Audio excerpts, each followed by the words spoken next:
Yo guys, what is up? Max for Diablo 4 video, and today we're going over my finalized Poison Shred build for Abattoir of Zir. Now, we've all been talking about how good Poison Shred is going to be. However, Poison Shred can be a little bit difficult for Nightmare Dungeons. So, since December 1st, I've been working with the folks over at Maxroll, collaborating on this build to make the best version of Poison Shred that we can make for the Abattoir of Zir. And I do have an announcement along with that. I was invited to join Maxroll, and so now I'm officially part of Maxroll, and I will be making druid guides for them, both old and new. I'll be upkeeping old guides and making new ones for them, and this video and this build is a lot of hard work and testing, and I think it's going to be one of the best builds for the Abattoir of Zir, and we've got a lot to talk about with it today, so I hope you enjoyed the video. Let's get right into it. Now, the very first thing that we need to talk about is Andariel's Visage. Now, the big issue with Poison Shred is damage uptime. Some of the best builds in the game right now, Ball Lightning, Sork, Hoda Barb, they don't really have a damage downtime. They can constantly keep up the high amounts of damage that they're doing, just slamming Hodas or sending balls around them. The big issue with Poison Shred is when Poison Creeper goes away and you can't reproc it, your damage goes to 0. And I made a little graph of this. Now, this is what Poison Shred usually looks like. You've got these massive damage peaks, but your damage drops to basically 0 when you don't have this peak. And this is going to get us killed in Abattoir of Zir. What Andariel's Visage allows us to do is smooth this out a lot. We're not going to have the same kind of damage peaks as if we were using a God Slayer, because we're losing a lot of damage. However, we are able to smooth out the damage of Poison Shred and keep it very consistent, because the best thing about Andariel's is it gives us poison uptime, and a really great poison uptime. Now, there's a few ways that we can proc this, and not only this, but constantly proc our Creeper. So we're going to do a little demonstration of our poison uptime, and I just want you to watch my poison creeper cooldown on my hotbar. So I'm going to start attacking here. I'm going to cast my poison creeper, and then we already got it back. Cast my poison creeper. We already got it back. Cast my poison creeper. We got it back. Poison creeper. You get the point. We already have it back. The uptime of poison damage that we have just on poison creeper with this build is crazy. When we combine the poison damage of our Andariels with our poison creeper, if we just dash, creeper, maybe do another little dash there, another creeper, we've already got over a 300k damage proc there, and then we shred in. There's a 31 million shred, cast another creeper, 42 million shred, and so what we're doing is we're poisoning a ton. We've got great poison uptime.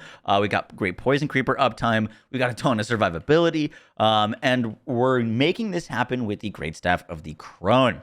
Now, I tried using just like normal Poison Shred with Andariel's, and it was great. We were hitting for 30 million plus pretty easily. However, resetting Poison Creeper didn't work all that well. While we could get poison all the time, we just weren't resetting Creeper all the time. And the reason that Crone Staff is so great here is because Crone Staff allows us to cast Claw.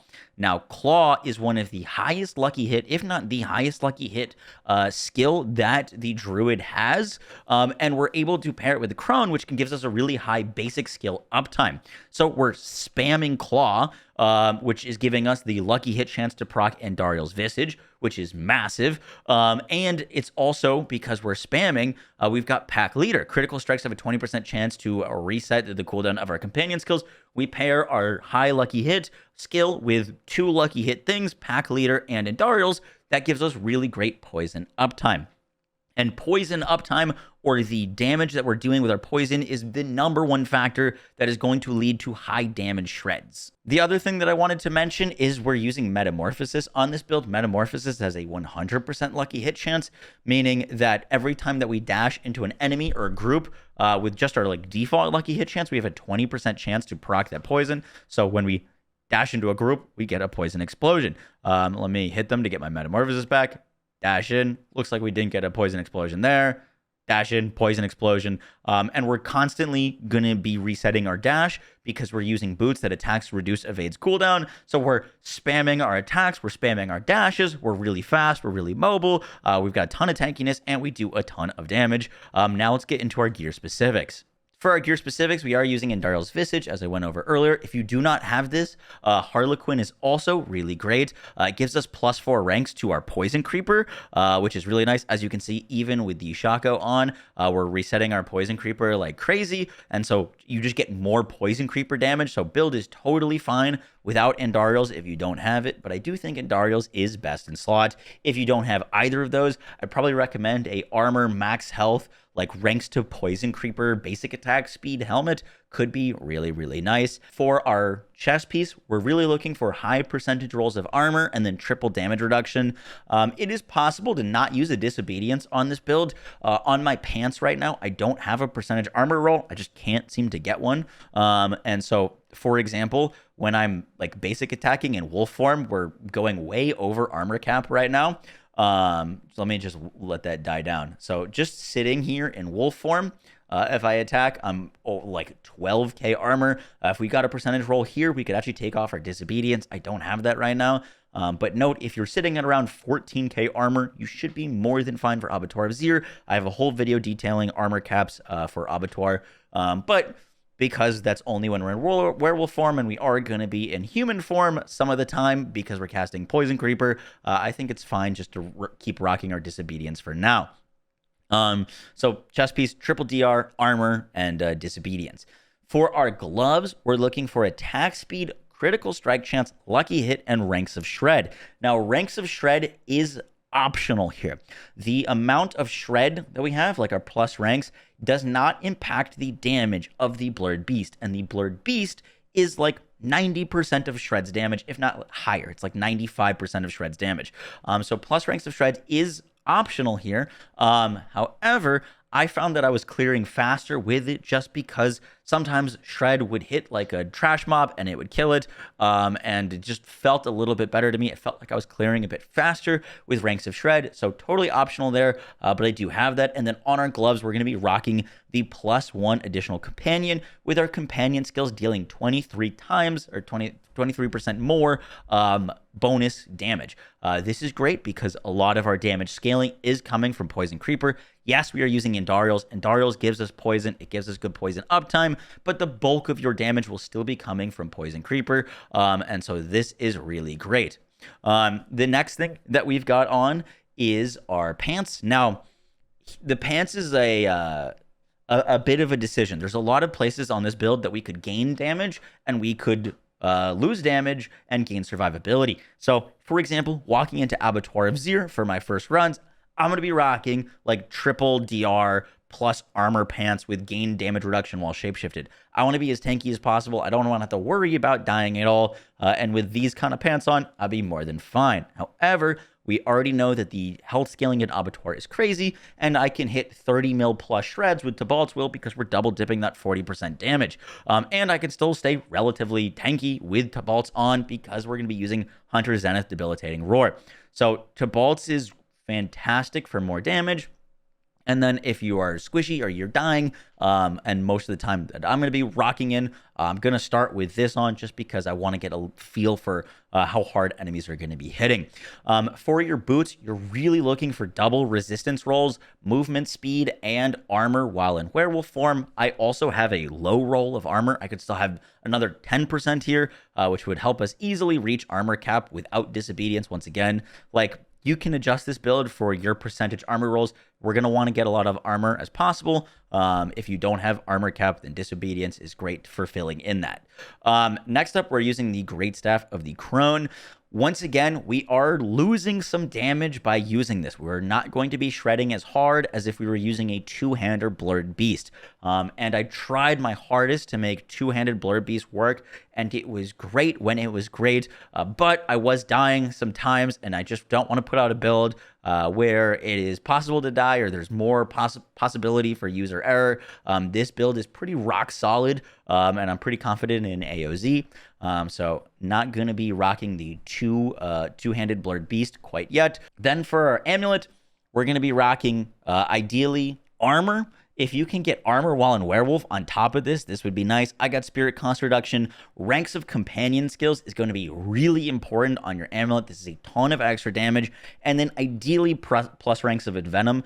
I have rolled this amulet for over $200 million, and I have not found Envenom on it. This is pretty much like a perfect amulet for me. I really, really like this. However, just can't hit Envenom. Envenom would spike up our damage quite a bit.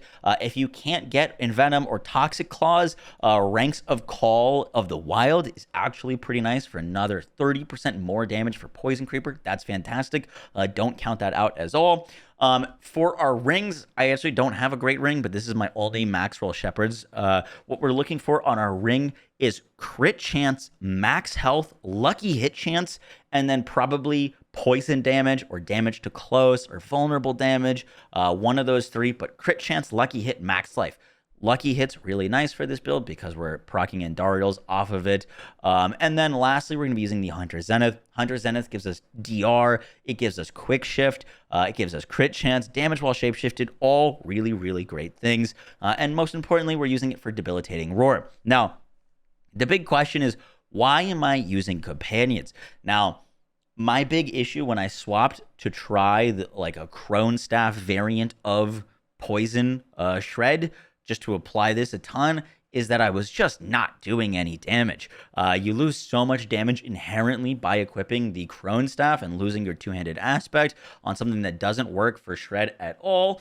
And so one of the best ways, one of the biggest ways right now that we can get damage is the core skills deal additional damage. This does the same like weird interaction that was happening on Rogue last season where core skill damage directly impacted the poison damage that they were doing.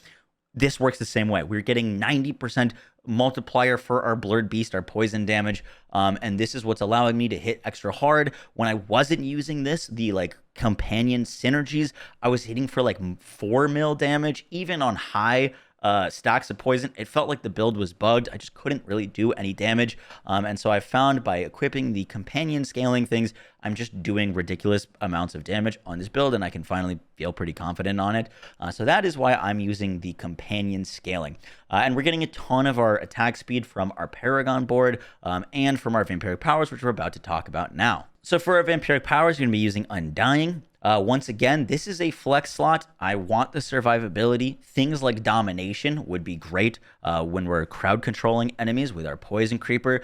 Things like Coven's Fang to give us 52% increased crowd control damage with our damage to crowd controlled enemies, which Poison Creeper will do. That's another massive damage increase. And once again, we'll have to feel out how much damage we actually need for AoZ and what's going to be the most comfortable. But right now I'm using Undying. This is the flex slot. It's going to give us a ton of healing. The lifesteal on Andariels is not great. I don't think this is true lifesteal. I'm not sure what it is, but it just doesn't feel like true lifesteal. If we were actually hitting for millions, my life bar would be yeeting up, and it just doesn't do that. Then we're using Hectic. Hectic, when we basic attack, we're going to get cooldowns. If we don't get lucky, or if we get really unlucky with Poison Creeper, Hectic is going to make sure that we get that Poison Creeper back quickly. This is just quality of life. And if we ever like miss our debilitating roar, if we don't do it properly with Zenith, then we could get debilitating roar back, which debilitating roar is massive survivability for us. Ravenous is going to give us our attack speed bonus, super important there. Flowing Veins for more damage over time to vampiric cursed enemies. We're going to be dashing around like crazy with Metamorphosis, so that's going to be proccing our vampiric curse on enemies. Basically, the rotation of this build is you're going to like walk up to a group, debilitating roar so that you're not going to take any damage from them. Poison Creeper, hit them a few times, dash away, and shred back in, and you're going to be doing big damage. And make sure that you're dashing like out of the group so that you're vampiric cursing them and then dashing back in.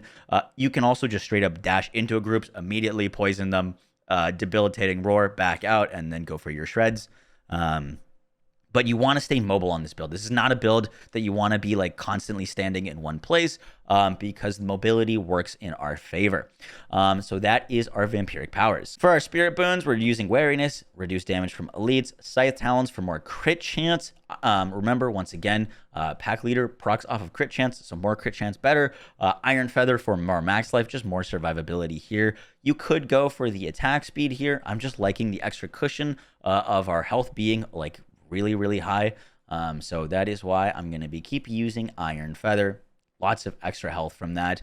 And then we're going to be using Masochistic as a way to heal. This isn't the most reliable healing source, even with Andariels. That is why I'm still rocking and dying, just making sure that we're always staying healthy. And there's nothing really else that we need to use here because we're not using an ultimate.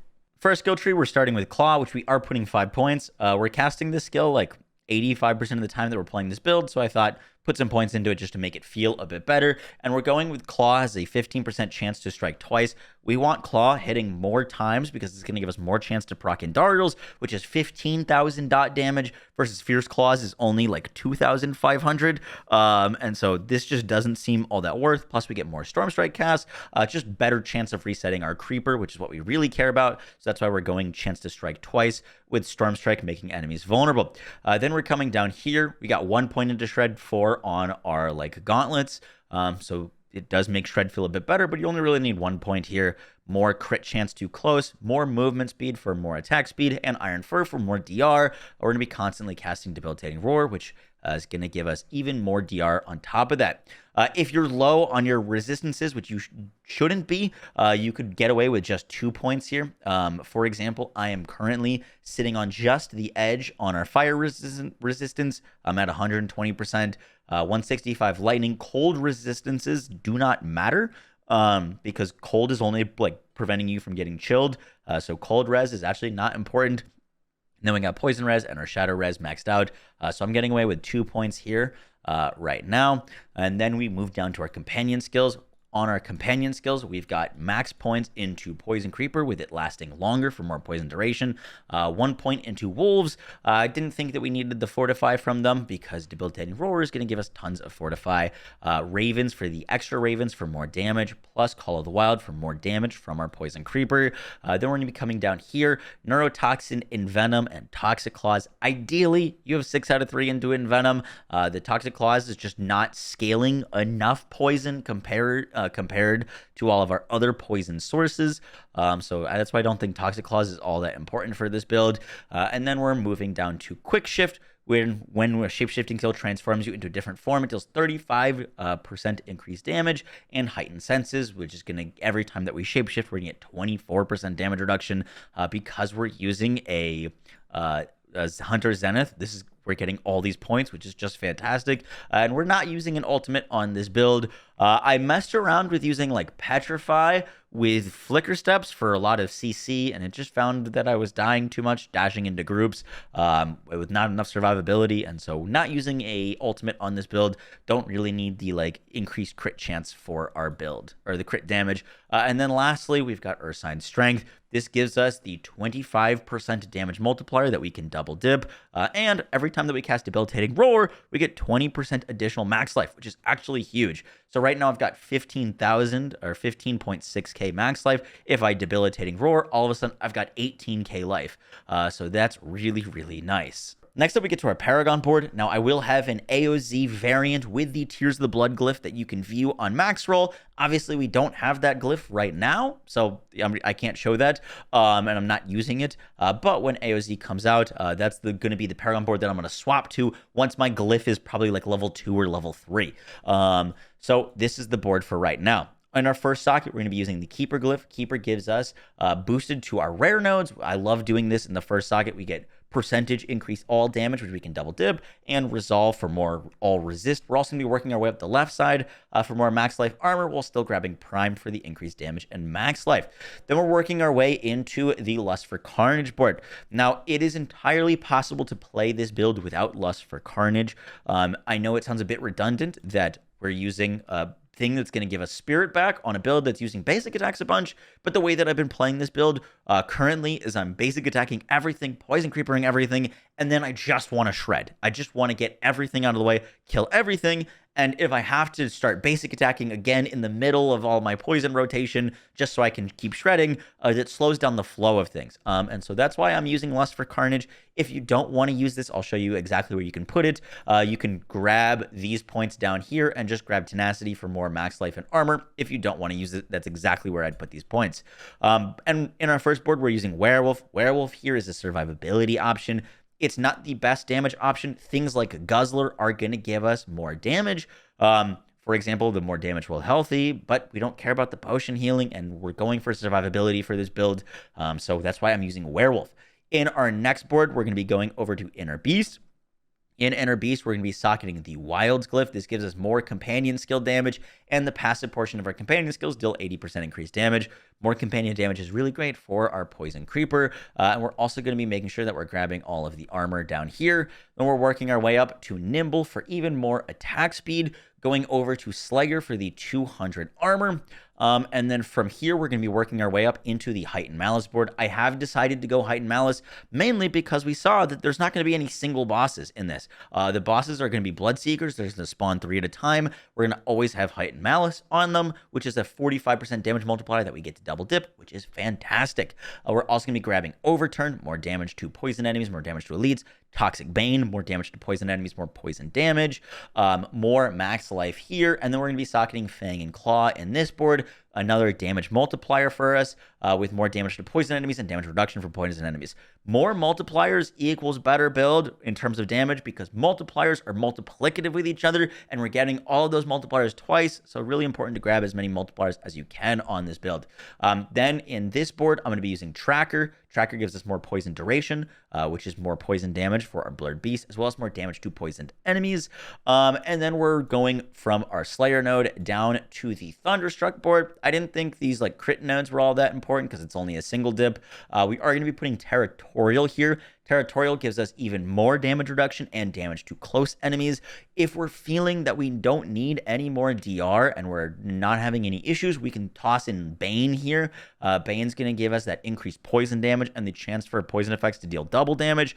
Obviously, that is a higher damage option than Territorial. However, once again, I really wanted to make this build super comfy for AoZ so that you don't have to worry about dying. And then we're actually going to be going over and grabbing Ancestral Guidance. Once again, I said that the way that I play this build, I kind of just nuke everything with Shred after I build up all this poison. And while we're doing that, we're going to be getting Ancestral Guidance, and we can keep it up. And Ancestral Guidance, even when we're done shredding, if it procs, it's going to give the damage multiplier for the next Poison Creeper. And Ancestral Guidance just... it brought my damage that I was shredding from like 20 mils to 30 mils, just like pretty easily.